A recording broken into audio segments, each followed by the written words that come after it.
জয় রাম, জয় গুরু। নমস্কার। গল্প কথায় রাম ঠাকুর চ্যানেলে সব বন্ধুদের স্বাগতম। বন্ধুরা, আজ আমি ঠাকুর বলেছিলেন আপনি ছাড়তে পারেন কিন্তু সে ছাড়বে না, সে প্রসঙ্গে আরেকটি পর্ব দিয়ে শুরু করলাম।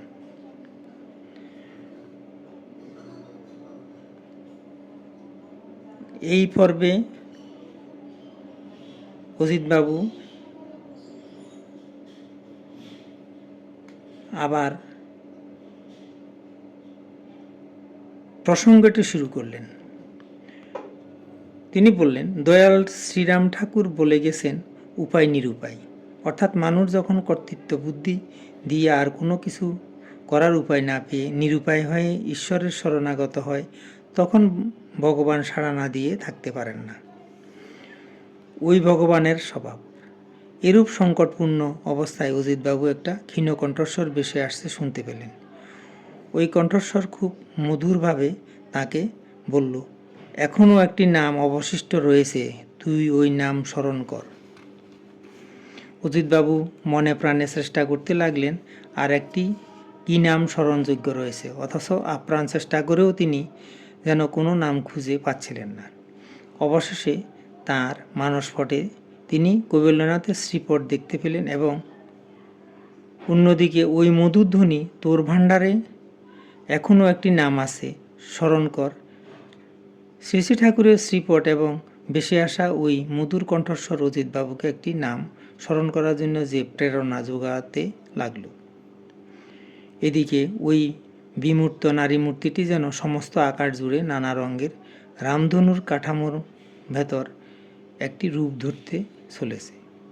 সেই মুহূর্তে হঠাৎ অজিতবাবুর মুখ দিয়ে মহান্ত মহারাজ শ্যাম ঠাকুর প্রদত্ত নামটি বের হয়ে এলো। ওই নাম স্মরণে আসার মুহূর্তে তিনি দেখতে লাগলেন যে আকাশব্যাপী রামধনুর কাঠামোর ভেতর মা কালীর স্নেহময়ী, লাবণ্যযুক্ত এবং অপূর্ব মুখমণ্ডল।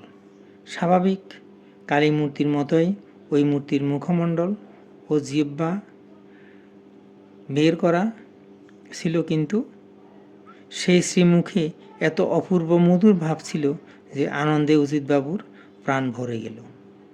বাস্তবে আজ পর্যন্ত এমন মুখশ্রীযুক্ত মায়ের শ্রীমুখ দর্শন করেননি বলে তিনি জানালেন। এখানে উল্লেখযোগ্য যে শ্বেতবস্ত্র পরিহিত সেই নারী মূর্তিটির মুখমণ্ডলেই ওই রূপ ধরেছিল। তিনি কেবলমাত্র মায়ের মুখমণ্ডল দর্শন করেছিলেন। এবার তিনি বেশ কয়েকবার মহান্ত মহারাজ শ্যাম ঠাকুর প্রদত্ত নাম স্মরণ করতে লাগলেন। এদিকে আকাশব্যাপী পরিব্যাপ্ত রামধনু কাঠামোর সঙ্গে মা কালীর মুখমণ্ডল ধীরে ধীরে বিলীন হয়ে গেল। তার সমস্ত ভীতি চলে গেল এবং এবার তিনি আনন্দিত হলেন এই জন্য যে তিনি নাম পেয়েছেন। যথাসময়ে স্বপ্ন ভেঙে গেল। তিনি ওই স্বপ্নের কথা পৃথিবীর কারো কাছে প্রকাশ করলেন না, তবে কেবলমাত্র রামনগরের ওই বন্ধুর বোনকে তিনি বলেছিলেন যে, দিদি, আমার নাম মনে পড়েছে, কিন্তু কিভাবে কি হয়ে গেছে সেটা তিনি গুপ্ত রেখেছিলেন। এক্ষেত্রে এইভাবে নাম স্মরণে আসার মধ্যে খুবই গুরুত্বপূর্ণ রয়েছে।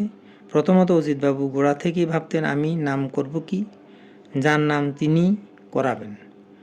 তিনি নিজে ঠাকুরের নাম করার প্রয়োজন আছে বলে মনে করেন না। তার জীবনে তিনি সত্যি সত্যি লক্ষ্য করলেন যে প্রয়োজন যখন উপস্থিত হয়েছিল তখন ঠাকুরই তো ভেতর থেকে নাম জানিয়ে দিলেন।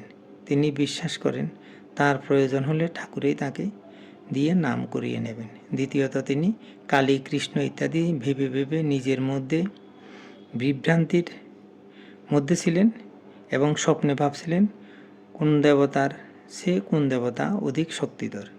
এবার তার মনের সংশয় দূর হয়ে গেল। তিনি বুঝলেন গুরু সব। এরপরের ঘটনা বন্ধুরা আমি পরবর্তী পর্বে আবার বলবো। এখন আমি শ্রী শ্রী ঠাকুরের বেদবাণী থেকে দু একটি বাণী পাঠ করে আপনাদেরকে শোনাচ্ছি। বন্ধুরা, ঠাকুর বলেছেন, জগতে কাহারও দোষ দেখিতে হয় না, প্রাক্তন লব্ধ হইতে স্বভাব হইয়া থাকে, পরের দোষ দেখিয়া নিজের সত্যতাকে নাশ করিতে নাই। ঠাকুর আবার বলেছেন, বদন ভরিয়া বলিতে বলিতে হরি উঠিবে জাগিয়া, ভাবিতে ভাবিতে সুধাখরণে পরনে পরনে লইবে মিশিয়া। ঠাকুর আবার বলেছেন, সহজ ভজন করহ যাজন, ইহা বই কিছু নাই। নামের দাসের ধ্বংস হয় না, নামের নামে তান মিলাইয়া যোগী ভাবসাগরে ডুবিয়া পড়ে। সুধা সমুদ্র গোপাল গোবিন্দ মধুর মধুর স্বরে। বন্ধুরা, আজ এ পর্যন্তই। আগামী দিন আবার শ্রী শ্রী ঠাকুর সম্পর্কে গল্প বাণী নিয়ে আপনাদের সাথে থাকব। বন্ধুরা, চ্যানেলটি যদি আপনাদের ভালো লেগে থাকে তাহলে সাবস্ক্রাইব করে চ্যানেলটির পাশে থাকবেন। আর নতুন বন্ধু হলে চ্যানেলটির পাশে থাকবেন এবং সাবস্ক্রাইব করতে ভুলবেন না প্লিজ। আর বেশি বেশি করে লাইক শেয়ার কমেন্ট করবেন।